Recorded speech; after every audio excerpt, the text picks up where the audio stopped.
We're going to start the presentation now, so thank you all very much for being here. Good afternoon. I'm Denise Merrill, Connecticut Secretary of the State. Welcome to the NASS Workshop on State Civic Education and Civic Engagement Shared Practices Workshop. You know, one of the great things about this conference, and I think you heard it in the last presentation if you were in the Ideas Award presentations, that we get from this conference is ideas from each other. And I think in this workshop, you will hear some great ideas about ways that Secretaries of State can and will continue to contribute to something that I think may be the most important thing that all of us can be doing, and that is encouraging the education of our young people in government and civics. So those of us who worked in civics, and I did before I came into the legislature 30 years ago, and then became Secretary of State, know that for a long time in this country there has been a discussion about the state of civic education. And a lot of us feel that to a large degree that's because in some ways it's been squeezed out of the curriculum over the years as we went to more and more skills-based education. But those of you who know your history know that civic education was the original reason we educated people in this country to become informed and participating citizens. And so I know that when I became a secretary in 2010, I immediately looked to see what I could do to encourage civic education among the public. And as you heard in the last presentation and in other places in this conference, we have a big challenge in this country, I think, today in not only informing the public about elections, but getting more information and education to the public more broadly about the role of government itself. And why does this matter? I feel it's because the truth is that every generation has to learn it all over again. And every generation has to commit itself anew to civic education and civic life and be part of this great democracy. And so I think there's reason to be concerned about the state of civic education in this country, but I also think there's reason for optimism. As you heard, again, in the last presentation, you can see I was quite taken with all those ideas I just heard about. You know, there was a dramatic increase in the youth vote in this country in 2020. I think that was true in many of our states. I know it was certainly true in Connecticut. So I think there is a new generation who's very interested in getting involved and finding out more about this.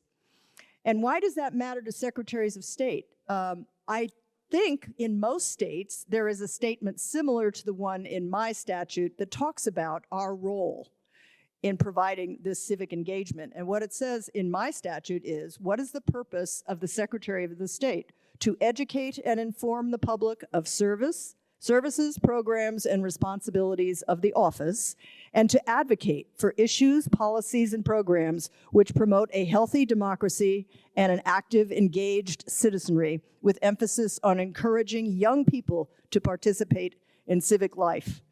So I believe as secretaries, we have a mandate to try to provide that education and service to our citizens and mostly to our young people.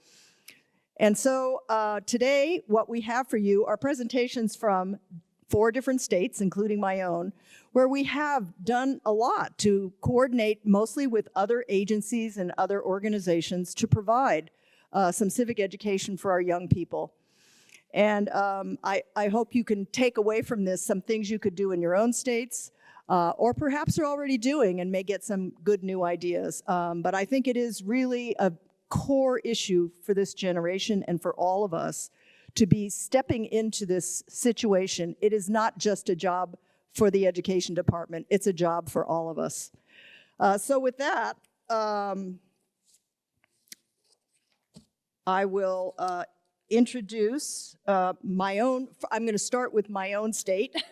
I was already looking through. Leslie gives us these handouts, and I'm like, oh, now I'm going to introduce my colleague from Arizona. No, I'm not. I'm going to do mine first. But we do have, states are doing tremendous work in this area, and I thought it was important to highlight it today. I hope that NASS will continue to be engaged in voter participation and civic education throughout the next few years, and I know we've already done a lot of great work in this area. So today I'll start with what we're doing in Connecticut. I've been doing it for over a decade now, and as I said, I was a teacher in social studies. I taught government and civics many years ago, but I took that information and knowledge and those acquaintances I had in the education field and brought them into the Secretary of State's office. So we're going to start with slides, and Leslie hopefully knows how to do this. Okay. Talk amongst yourselves. Yes, hang on. I also have to find. Good, how about you? You all get some ice cream outside? Okay, still there. Make sure you check your bus schedule tonight so you know when you're supposed to be there. All right, now I can't find my. Because it's different for the secretaries and the rest of the guests. Can you read it? Because now I don't know where those are. There we go.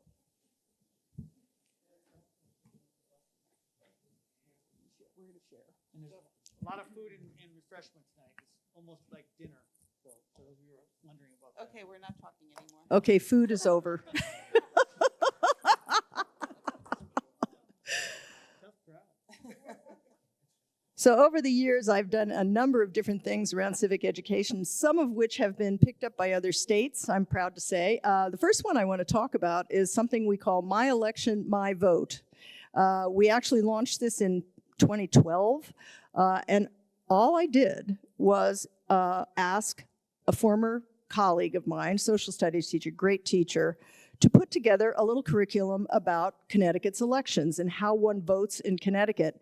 And of course, this year in particular, you hear how we're trying to explain to the public the mechanics of voting.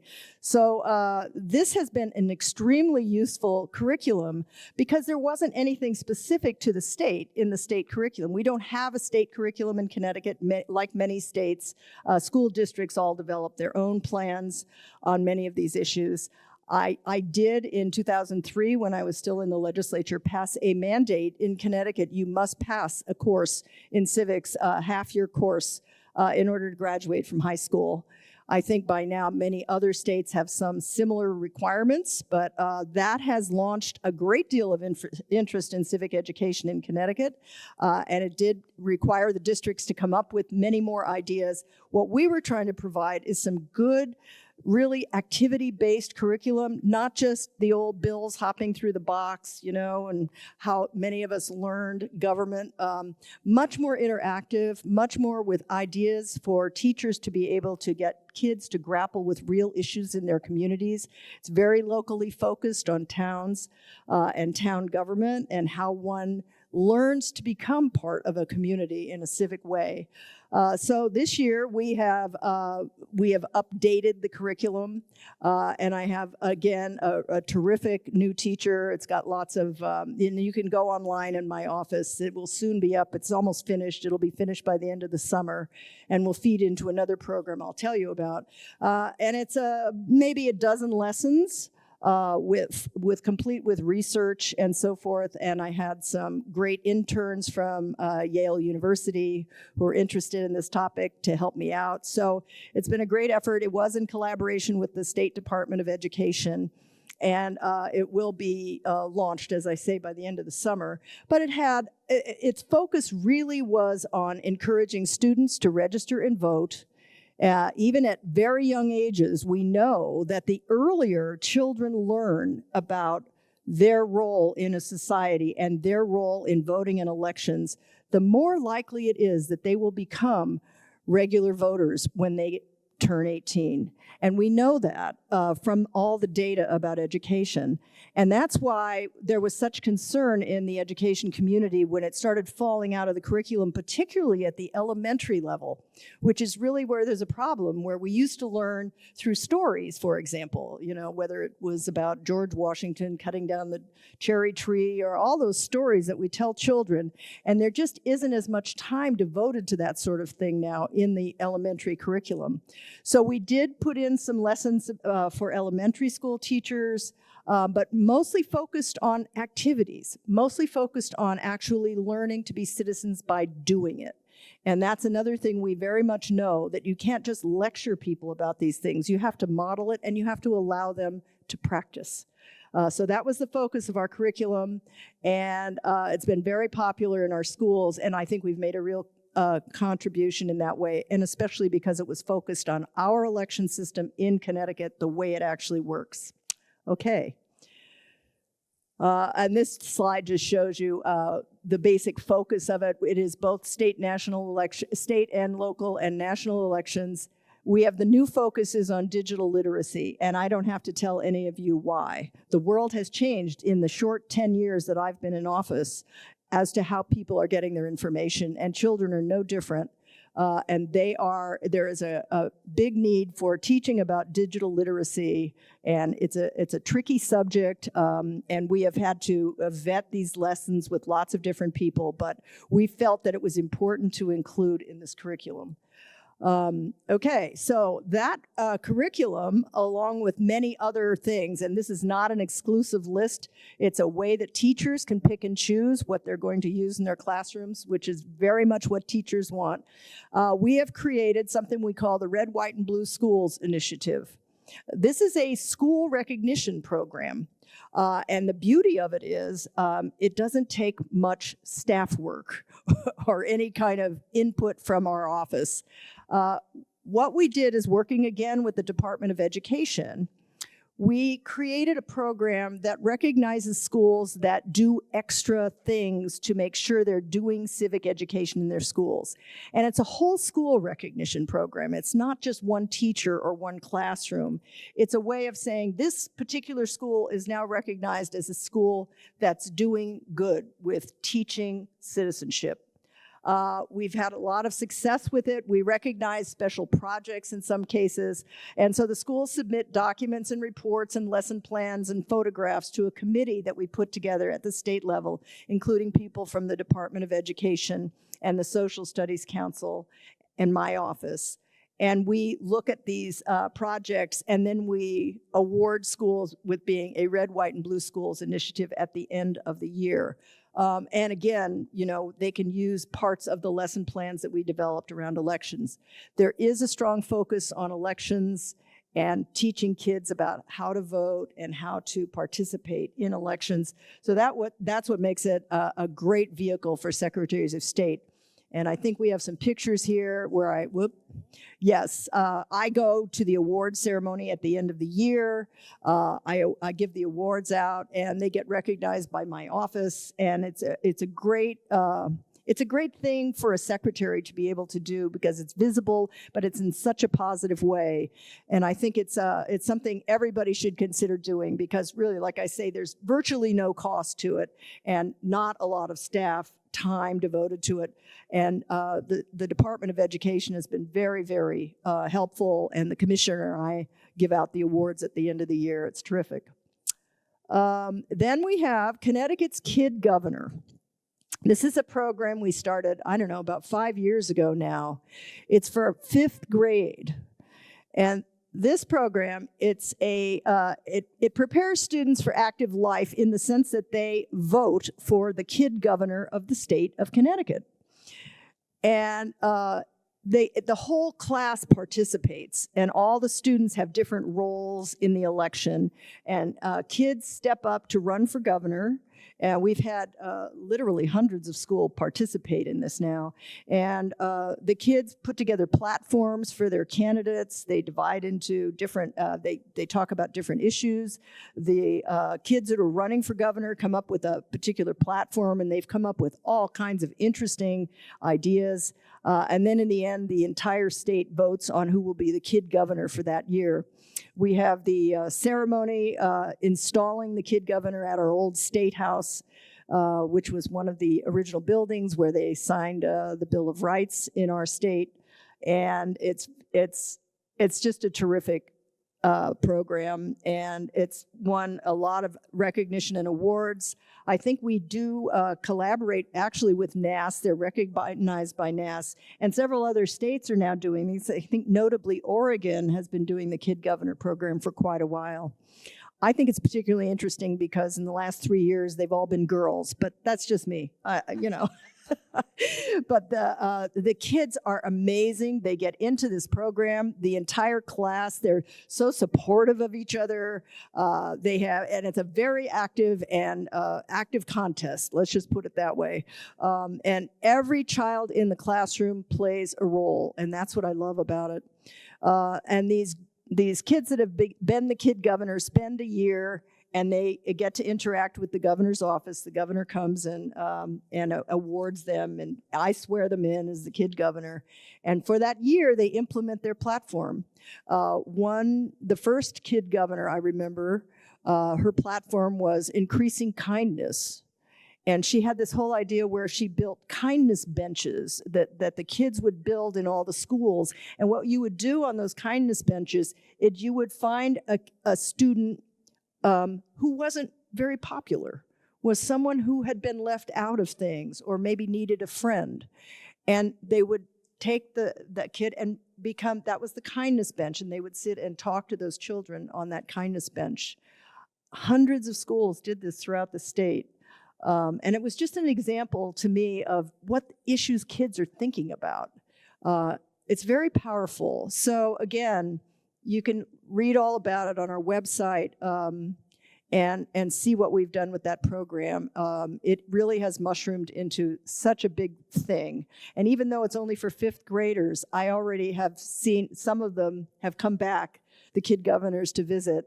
And they're now in high school, and they take this with them. And it's been a really interesting way to teach kids firsthand what it's like to participate in an election that has meaning. So I'm going to stop there. Like I say, you can see about all these things that we do. My focus was very much on doing things that wouldn't cost a lot of money, but would make a high impact and have lots of partnerships throughout the state. Like I say, with the State Department of Education and nationally with NASS, for example, has recognized the Kid Governor program and is a partnership program. So I'm going to stop there and maybe go on to some other folks because I know there are some great ideas. Here I am. Katie Hobbs. Yes. My colleague from Arizona, Secretary Hobbs, and she's going to share with us a presentation on effective partnerships in civic education. Secretary Hobbs.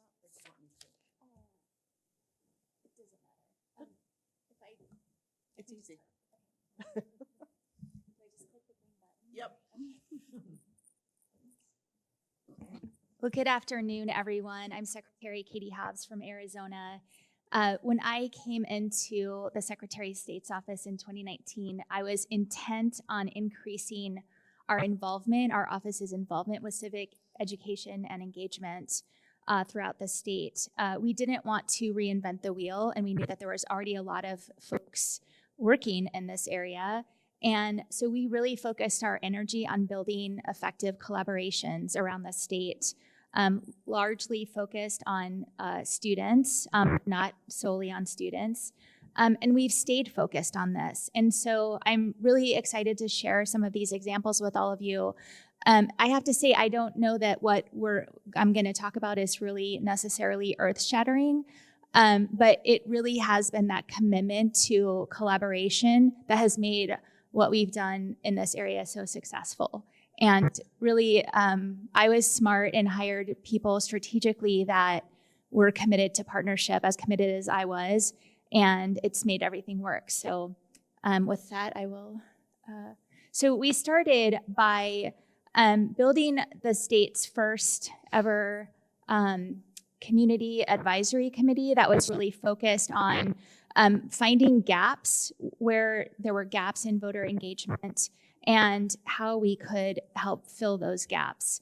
And we put together a lot of organizations that were already doing this work, as I mentioned. So some examples, the NAACP, Kids Voting, the Intertribal Council, and folks from the Clean Elections Commission, which is a government entity in Arizona that's focused on voter education. And that group meets monthly and works on a lot of projects. But during the election, one of the things that they did a lot of work around was voter education. They worked to distribute voter education guides and materials specifically focused on specific populations. So they worked with Dene College, which is the community college serving the Navajo Nation, Native Health, the community college systems throughout the state. We, through this partnership, distributed over 5,000 copies of our Native Vote Guide. And then also we got 25,000 paper voter registration forms into newspapers that primarily serve Native American communities in Arizona. These were communities that were having the most trouble accessing online voter registration and having difficulty with being able to access voter registration in other ways. And so, and this group is not just focused on tribal outreach, but it's a big part of their focus, and their work is continuing as we head into the next election. I think a lot of things that we did here, we're going to be able to continue, even though we might have set them up specifically for voting in the pandemic, we'll be able to replicate and continue throughout into the next election. We also, our office processes all of the the initiative petitions for ballot initiatives. This is a very labor-intensive and time-limited task, and usually we would complete that task through hiring a lot of temporary workers. And what our elections director came up with this plan to really use it as a tool to engage people in the democratic process, and created this internship program. And so not only we had temporary workers, but they were people who wanted to learn more about the work of our office and help, kind of do this very boring but necessary job to help democracy. And so it was a way to engage people in a way that hadn't been done before.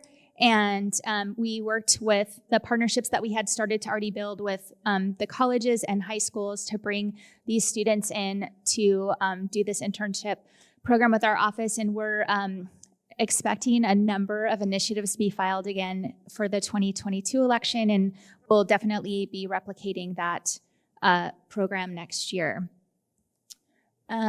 We also partner with the Pasteur Center for Politics and Public Service, which is a program at Arizona State University. This program it's housed under the School of Public Service. We work with them regularly to do student voter registration. We work with them on National Voter Registration Day activities. And coming up, they're going to host the first of a series of new town halls that we are doing around the state.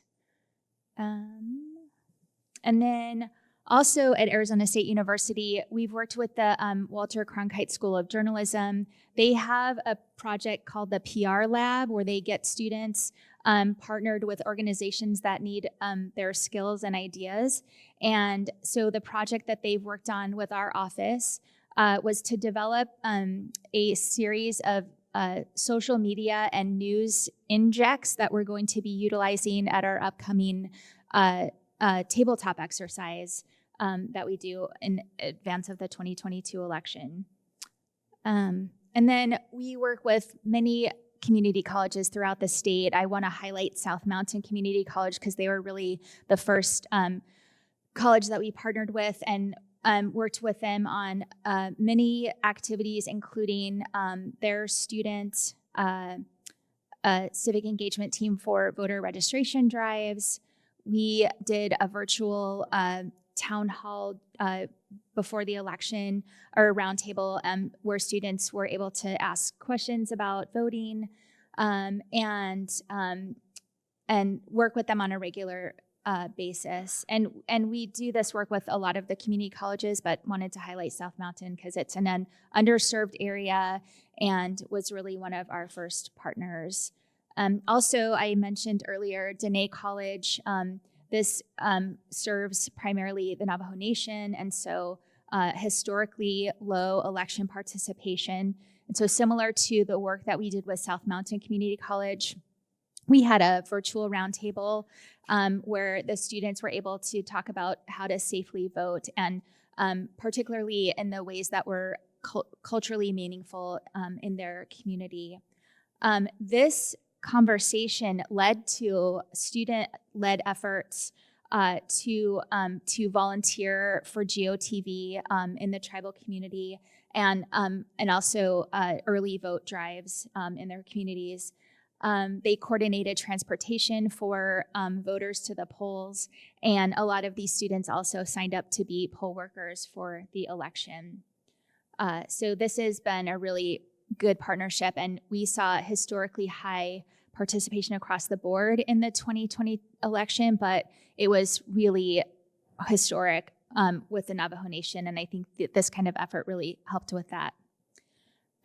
We have also looked for ways to partner in new ways with state agencies, and one of these examples is with the Arizona Lottery, and they ran election information ads on the lottery kiosks or ticket distribution machines from mid-August through the November election.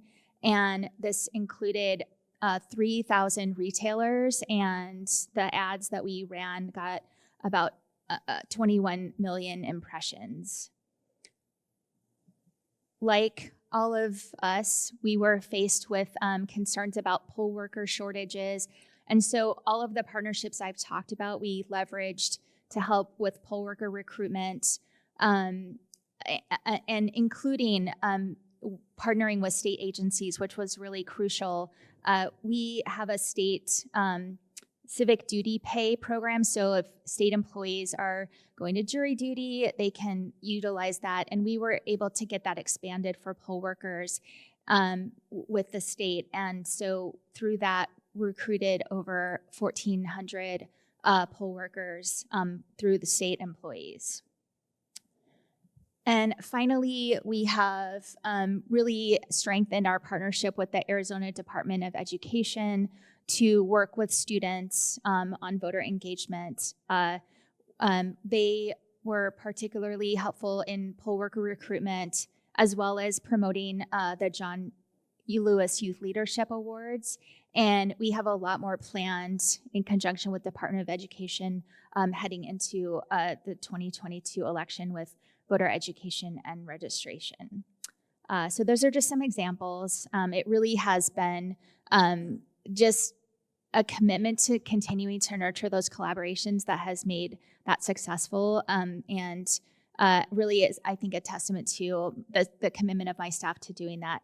I've included contact information for Murphy Abear, who is my communications director, but really should be also the director of collaboration, because a lot of this is her work and effort. And I don't think I saw her in the room, but she's here. So that's her contact information. So thank you. Thank you very much. All right, up next, we will hear from our conference host, Iowa Secretary of State Paul Pate, a longtime champion of civic education and engagement. He and I have talked about it over the years. He's going to speak to us about building a strong foundation through early civic education. Thank you very much. Thank you very much, too. It's great to have an opportunity to talk about this subject.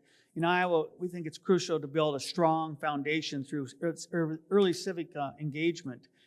When I was Secretary of State the first time, as we call it PATE 1 for those of you who aren't around, in the 1990s, yep, I'm that old, we developed a kids caucus. It was an opportunity to engage young people in civics using Iowa's unique first in the nation status in the presidential nominating process to engage young people and get them interested in voting in a fun, hands-on way. At that time, we had nothing in our schools on caucuses. I mean, let's face it, folks, not a lot of states do those, so they're not in all the textbooks.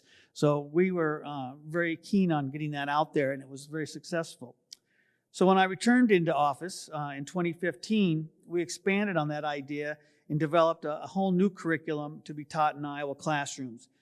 This time we took a little different approach. We had it written by Iowa teachers for Iowa students. We called it Elections 101, and it gives teachers an opportunity to engage their students through meaningful discussion and active participation. It's a free online curriculum designed for flexibility with an emphasis on social media enhancements to appeal to how students learn today. And I would key in on this. This is transferable. This is something you could use in doing your own states very easily. And I think again, it was very successful. The ultimate goal of Elections 101 is to involve students, parents, and the community in civic engagement while educating them about Iowa's unique role in the political process through modern technology and social media enhancements. A key component of Elections 101 is our Iowa Youth Straw Poll. And every year we conduct this straw poll in schools across the state. Students in K-12 can participate. It's a statewide, and we report the results just as you would on election night. Well, the presidential will poll, I get the third time, the rest of the presidential race, as well as Iowa's congressional and gubernatorial races. And we ask candidates to get involved by submitting video messages geared towards Iowa's youth. Social media plays a big part in this as well. We've designed retractable banners. Got to have a prop. Right? Very popular. And this ties into our superhero program. I'll talk about that another day. I haven't figured out I'm a Marvel fan, so you're going to hear about that all week. But as I said, social media plays a big part in this as well. We designed these retractable banners for the hashtag Be a Voter on them, and we encouraged every school to take a picture of the straw poll participants with the banner and publish it on their social media. And we get great participation and great social media presence with this. It's a lot of fun for the kids too, and it's a really good hands-on learning activity that they can compare how they voted with other schools in the county and the rest of the state. We've had tens of thousands of participants each year. It's been very successful. The Youth Straw Poll is something that can be done in every state. That brings me to the transition, if you will, to our newest civics initiative. It's called the Carrie Chapman Cat Award. I got to reach back to grab my prop. What good politician would have a prop? Okay, there we go. Sorry, Denise is going up here. She wants the trophy. But this brings us to our newest initiative, and that's Carrie Chapman Cat Award. Carrie Chapman Cat was an Iowan that more than anyone else, she was responsible for securing the passage of the 19th Amendment 101 years ago, granting women access to the ballot box. As we were preparing to celebrate the centennial anniversary, we wanted to find a way to honor her. And taking a cue from a program our friends in West Virginia instituted, we created the Carrie Chapman Cat Award. In Iowa, 17-year-olds can register to vote. So with this award, every Iowa school that registers at least 90% of eligible students to vote receives the Cat Award. And we go to the high schools, invite local election officials and the media, and do a nice formal trophy presentation. I tell them this is better than winning the state championship for baseball or football, okay? And that's why the trophy is so big. We want to make sure we're very competitive as we're out there doing these presentations. It's a great way to encourage voter registration and participation, get young people involved in the process, and get schools to compete against each other for this honor. I think if we instill in young people at an early age the importance of being a voter, hopefully that will be something that inspires them to be engaged in their community and civics throughout their life. That's our ultimate goal.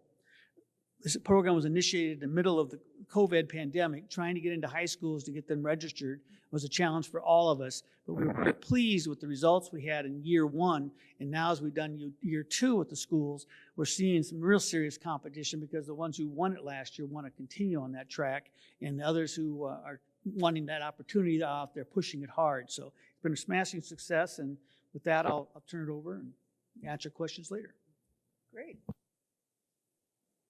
And up next, we'll hear from Washington Secretary of State Kim Wyman. She's going to tell us about how her Future Voters program is helping engage young voters. Clicker. Yeah. All right. Well, thank you, Secretary Merrill. Good afternoon, everyone. In the next few minutes, I want to share with you some of the things we're doing in Washington to reach out to our younger and future voters. So like many of you, I know across the country, go out and do a lot of voter outreach with your citizens. We try to get into high schools and colleges. We are supporting our counties in giving them, swag and ideas, and trying to be at events like naturalization ceremonies, which is what this big group picture is of, and they just do a great job. I have a phenomenal staff. You're going to get to see some of their work in this presentation. But one of the things that we do in Washington State is we have a statewide voter pamphlet that goes out every general election, and it is required in our state constitution, and it was created by initiative. So this is a wonderful thing. We're trying to get a statewide primary voters pamphlet, but haven't been successful. It goes to 3.4 million households each general election, and we put it in community service areas, hospitals, libraries, hospitals, nursing homes, schools, that type of thing. And right now we are printing about 32 editions. We translate those into 3 languages and accessible formats as people need them and our voters need them. And we're fortunate in my office to have the Talking Book and Braille library, so we're able to translate that into Braille and to audio formats as well. So what I want to focus on, though, are some of the efforts that we have focused towards students. And as my colleagues have already touched on, civic engagement is one of the things we focus quite a bit of our activity on. And we have worked with the Office of Superintendent of Public Instruction to teach elections in Washington. And we do that in grade level appropriate, focused curriculum. And we've developed this with social studies teachers and really have dialed in this focus. So for grades 4 through 5, we do voter participation and why your vote matters and why it's important to engage. And like Secretary Merrill said, studies have shown that if you can get children to think voting is important, particularly if it's coming from someone who's important in their life, like a parent, grandparent, or a teacher, they will be lifelong voters. So this is why we really have this available. 7th and 8th grades, we talk about making the rules and who gets to set policy and kind of start getting them to see the value of their vote. And then in high school, it's really talking about representation and responsibility, and that having your voice heard is really important. These programs are designed for teachers to be able to kind of plug and play them, and we're broken up into entire lesson plans that can last 2 to 3 days, and they can be broken up into 30 to 60-minute segments. And we follow the C3 framework. And I'll say that with confidence as if I know what that means, but I'm sure that it is very important, and my staff told me to say that. So the next thing that we do, and I imagine, how many of you do a student mock election? Any of you? Okay. Well, this has been a program that we've had great success with in Washington. Every October 1st, we open it up, and we're really trying to engage the students to have elections and vote on the actual things that are on their parents or their, the adults in their lives ballots. And we open it up to, it's nonpartisan, and we open it up to every school type across the state, from normal K through 12 public schools, tribal schools, homeschoolers, and really just trying to engage the youth as much as we can. They vote on real ballots, just like their adult counterparts. And we also have an alternative mock election that the students vote on things like their favorite ice cream or their favorite cake. And we might have even worked in the legitimacy of pineapple as a suitable pizza topping. And I'm really bummed that Masterson's not here because, of course, we all know that pineapple is absolutely a pizza topping, right? Can I, there we go, okay. There we go. We can get a misinformation campaign going here right now.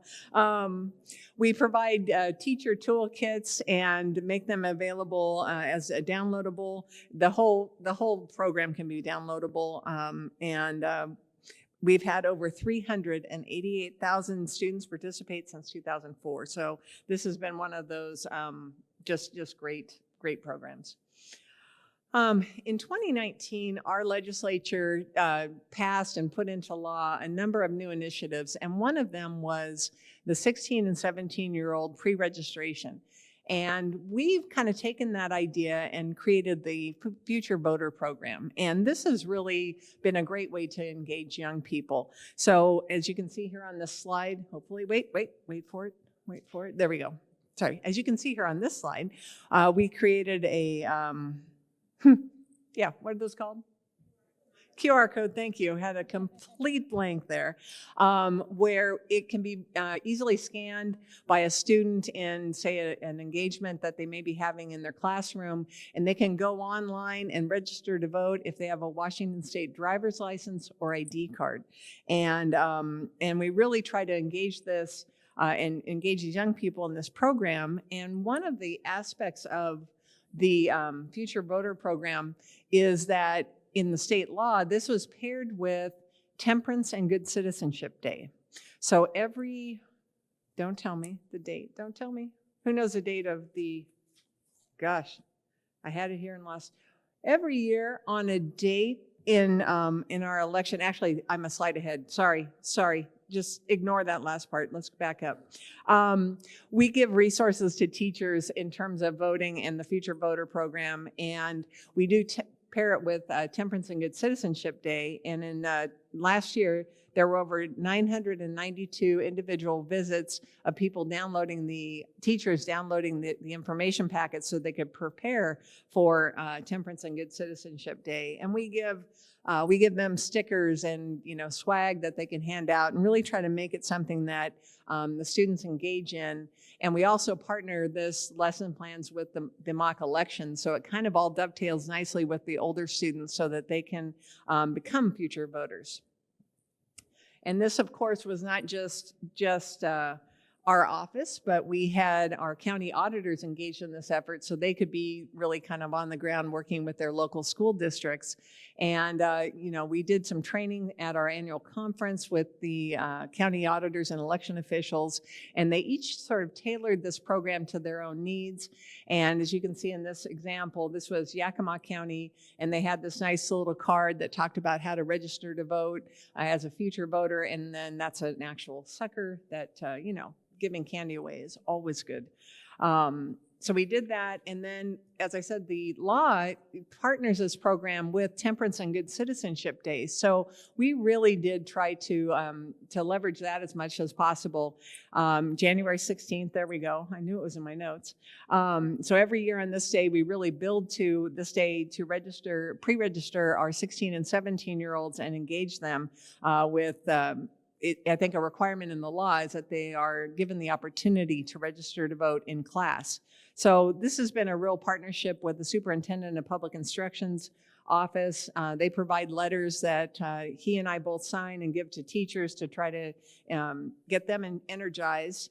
And of course, one of the highlights last year, because we were in the COVID environment on Good Citizenship and Temperance Day, or actually this spring, we partnered with the OL Reign and the Seattle Sounders, and we did a video where I got to interview Stefan Fry, and you can tell I wasn't excited at all when we did this video. He was just a really engaging athlete, and his story is great because he became a naturalized citizen. So we were able to have this interview, and we had students, of course, watching it live time, and it's on the website, and it was just really, really fun. To give you an idea of the numbers, and we've been doing future voter signups since 2019, and we had about 47,000 signups in that year. And in 2020, we had almost 90,000 students who signed up in the Future Voter Program. One of the things that, of course, is always in question is, how engaged are they going to be? And this was January 2021. This is a daily bar chart. I don't know that you can read it, but basically the takeaways from it is over 4,300 students and future voters were registered to vote during the month of January. And because they weren't in school doing in-person instruction, it was a little difficult to engage students and teachers this year. But even with that, we still had really good participation. And despite those challenges, 2020 was obviously much higher, but and it was likely the result of the 2020 election. But we still were only about, let's see. We had great turnout. That's what we need to go. Okay, I'm going to move on here. And then finally, how the students can sign up is either when they get their driver's license or ID card. And this was the intent, I think, of the legislation, that students engage with Department of Licensing when they turn 16 and they get their first driver's license. And then they're not really going to engage there until they turn 21 and get their driver's license that says they're old enough to have alcoholic beverages. So they were really trying to capture those young people at the time that they're getting their first driver's license. So in 2019, we really did see the larger percentage of the registrations coming through Department of Licensing. I think it was 59%. In 2020, that did shift, and we saw more of them signing up online than we had before, and now it's about an even split, 40% roughly online and 40% at the Department of Licensing, and then, of course, in person and other registration drives as well. Finally, I just want to give a quick shout out to NASS and Maria and the team for the Trusted Info campaign. We're still using that, and we're really trying to promote it. We have that out on our webpage, and we try to use it often, particularly with young voters, to get them to be savvy consumers and voters as they move on. And that's all I have. Thank you. Okay. I'll give that back to Leslie. Thank you, Secretary Wyman. So now you've heard a great range of state and local programs that secretaries are spearheading in their states. And so now, last but certainly not least, we are delighted to have Sean Healy from Civics join us remotely this afternoon. Now, for those of you who have not worked in education, you may not know what Civics is. It is the original online platform for civic education. It's been in place for many, many years. And it started out as just being a place teachers could go and get very engaging games and kind of novel ideas to teach kids about government. And it has now become a very central place for policy development in this area. So Sean is going to talk about their roadmap for strengthening democracy through K-12 education. So Sean, is Sean there? Yeah, good afternoon. Great. Nice to hear you. I can't see you from here, but. Yes, great. Sorry I can't be in Iowa and in the Midwest. Illinois resident captivating application and trying to get civics as the education and delighted to join it remotely in Des Moines. And to start out by saying that I'm a lifelong civics teacher. I started my career as a high school civics teacher and in some ways have been working on this issue throughout my career, while in membership at the state level, and I was delighted, thanks one for the introduction, but was delighted to join the Civics team back in January to help lead our policy work both the state and national level. And in the short time I have today, I just want to give you a sense of what we've been up to. So compare to the next slide, please. And just start out talking about a coalition that we launched 3 years ago called Civics Now. It's fair to say that the field of civic education was pretty fragmented previously. Can't see him, it's like- Civics Now, See, that's a building. leadership.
For teacher professional development, for high quality curriculum and resources. Ultimately, that improves classroom instruction. Frankly, it creates space for that classroom instruction. And of course, the ultimate impact that we're seeking is stronger student knowledge, skills, attitudes, and behaviors in terms of civic disposition. So that's our driving theory of change. I'll talk a bit about federal policy too, just in brief. Funding is absolutely critical to having this take off at the state level. We think the feds can do more on that front. Next slide, please. So a bit about our federal policy. Next slide, please. We have our network is aggregated behind a bill called the Civics Secures Democracy Act. I'll give you a few details, but kind of broadly, it's a $1 billion annual investment in civic education, most of that money flowing through to states. And this is really a bid, frankly, to strengthen democracy through stronger K-12 civic education. It's a bill that's nonpartisan in construction. It's bipartisan in support. We still think it's a strong story. This bill was filed back in March, and we're working voraciously to build further bipartisan support and to move this bill in the current Congress. Next slide. I have a few of the specifics, what are in the bill. As I said, 60% of the funding in this bill, so $1 billion a year over 5 years, would go to states. They would then pass this through to districts. 20% of the money would be a competitive grants program for nonprofits. There's a huge emphasis in the bill. If you go back one slide, please. Huge emphasis in the bill on teacher professional development. And then there's a research component of the bill, and specifically involves an expansion of the National Assessment of Educational Progress in both civics and American history. As you all know, it's the nation's report card. As you may know, it's in terms of civics and American history, it's been scaled back pretty atrociously in the last decade. And our goal is actually to scale it up so that we do it every other year. We do it for 4th grade, 8th grade, and 12th grade. Right now, we're only doing it for 8th grade every 4 years, and that we do a large enough sample so we can actually disaggregate data by states. So as this slide represents here, our goal remains to get this bill passed, or the components of the bill passed in the current Congress. So that's kind of our federal play. Next slide, please. Going to talk just briefly about what we're doing at the state level. Next slide, please. One, we have a roadmap called Educating for American Democracy. This was also released in March and it's funded by the National Endowment for the Humanities, and it involved 300 experts across ideology, across discipline, and really put forth not standards, but a roadmap for strengthening both American history teaching and also civic education in the country.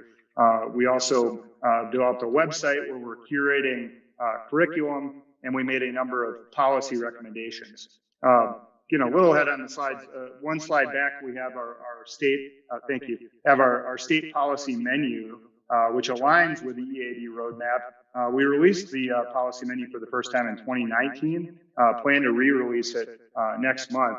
But starts out, these are just some of the highlights of the roadmap, or excuse me, of the menu, much more detail in the menu on civicsnow.org, our website. But one, we need universal, equitable access to high quality civic learning experiences. We think that involves course requirements in middle school and high school, designated course time in elementary school for civics. Civics also obviously has to be centered in state standards. We think the roadmap can be helpful to states as they reconsider their standards. There's an adage, number 3, in education: if something isn't tested, it isn't taught. We certainly think civics should be assessed, that districts should have accountability for ensuring civic learning opportunities across a student's K-12 experience, and that districts actually have civic learning plans. Emphasis on teachers, kind of the secret sauce, as I like to say, for civic education. We need to make sure that pre-service and in-service teachers have high quality training opportunities. We also must honor and build school-wide and community commitments to civic learning. I know many secretaries of state do just that. And then, as you all know, really important that we resource policy implementation. So had a number of successes across states. I'll share some of those from this spring. But policies, as you know, just an opportunity. Implementations is the way we ensure equitable outcomes. Next slide, please.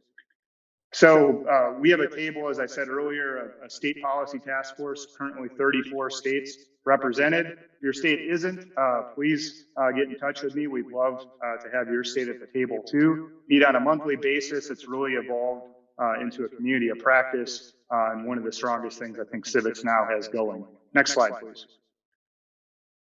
We surveyed some of our states, try to get a sense of what are the barriers, what's getting in the way of stronger civic education. As you can see up here, the top one really is it's marginalized. There are testing requirements, course requirements, and other subject areas. Funding is a big deal, a lack of support for teachers' professional development, another one. Next slide, please. And this spring, there was a ton of attention on civics, as you all probably know, by our count. And this is before this latest wave of trying to restrict how we teach about race in the country. These are bills that just relate to civics. We counted 88 bills on at least 34 states relating to civics. Next slide, please. And had a number of big wins this spring, including 4 states that strengthened course requirements. So Indiana and New Jersey put in place middle school course requirements, and Oregon and Rhode Island put high school requirements. So now we have 43 states out of 50 that require at least a semester of civics in high school. We recommend a full year. Only 9 states do that. Lots of other smaller wins across states this spring. Next slide, please. So want to end by just plugging a policy summit that we're hosting. In fact, our inaugural Civics Now Policy Summit will be all virtual, and it's next month. Lots of highlights here, including a panel of governors. We already have Kate Brown from Oregon secured. That'll be a bipartisan panel. Also have a bipartisan panel of state lawmakers from states where there has been substantive change in civic education. Chief state school officer panel. And then some big headliners like Ken Burns, Secretary Robert Gates. So really excited about this. Once again, you can find a link to register on civicsnow.org. Our goal, this is for policymakers. Our goal is to have at least 500 policymakers representing the 50 states. So that constitutes my presentation. That's what we're up to at Civics Now and iCivics, and really a privilege to join you remotely today. Looking forward to collaborating with secretaries of state across the country to strengthen K-12 civic education. Thank you.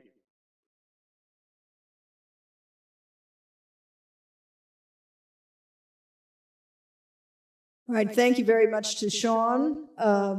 for joining us today. And so I hope what you're taking away from this is the role that secretaries can play in advancing civic education and public awareness about government and elections and all the things we like to consider ourselves guardians of.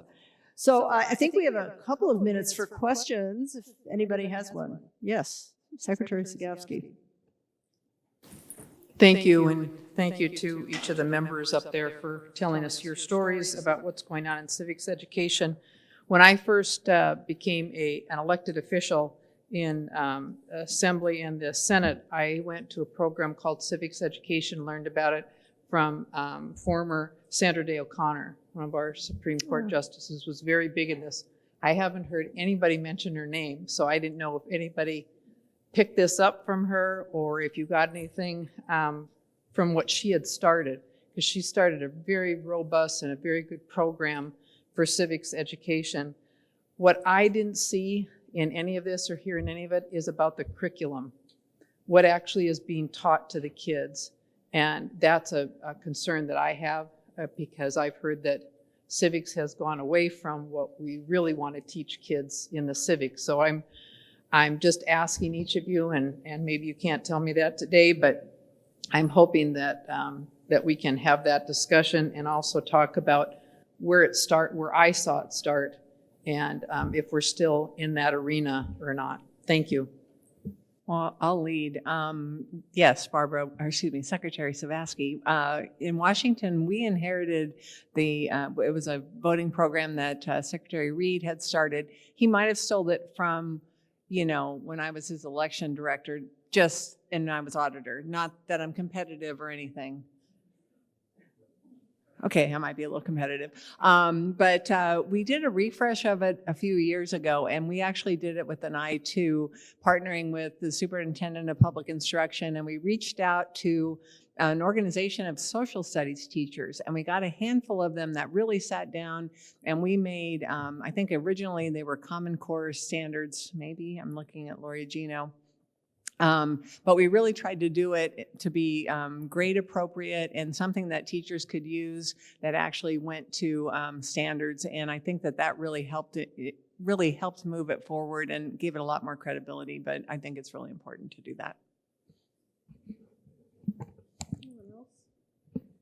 Just Dad, Secretary remotely.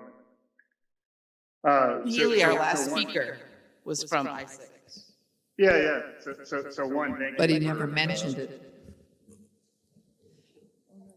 Yeah, can anybody hear me?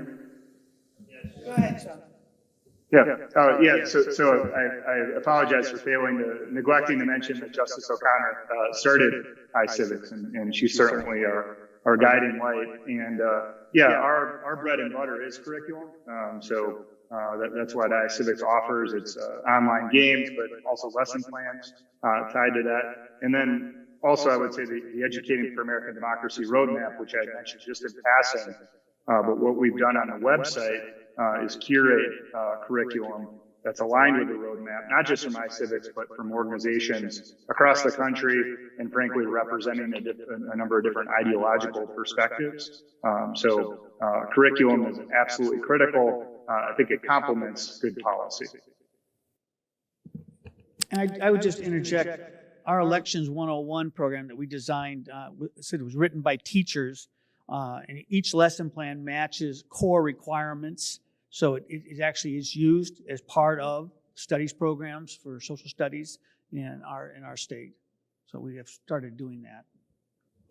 Yeah, I would just add, I think most of the programs you're hearing about, we collaborate with the State Department of Education in our states, and almost every state, I believe, has a core set of standards. It's mostly focused on process in a way, in terms of it's very activity-based. Civics education is still very much how does one participate in your community, and teaching the kind of fundamentals of election process. So I don't think much has changed in that way. What's changed is the way students get information, and there's a lot more focus on games and actual hands-on kinds of activities than there used to be, I think. But in Connecticut, at least, there is no set curriculum anywhere. Each district develops their own, but it's within that core standards, the core of standards in the state. Let me Okay. just throw in one more thing. Our stuff, we found that teachers are kind of starved for that content.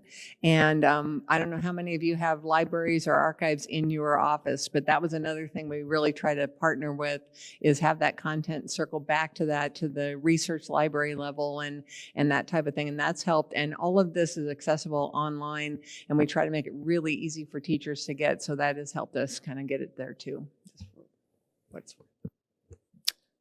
Okay, I think we're going to wrap it up for today. Thank you very much to our presenters, wonderful programs, and lots we can learn from. Thank you very much.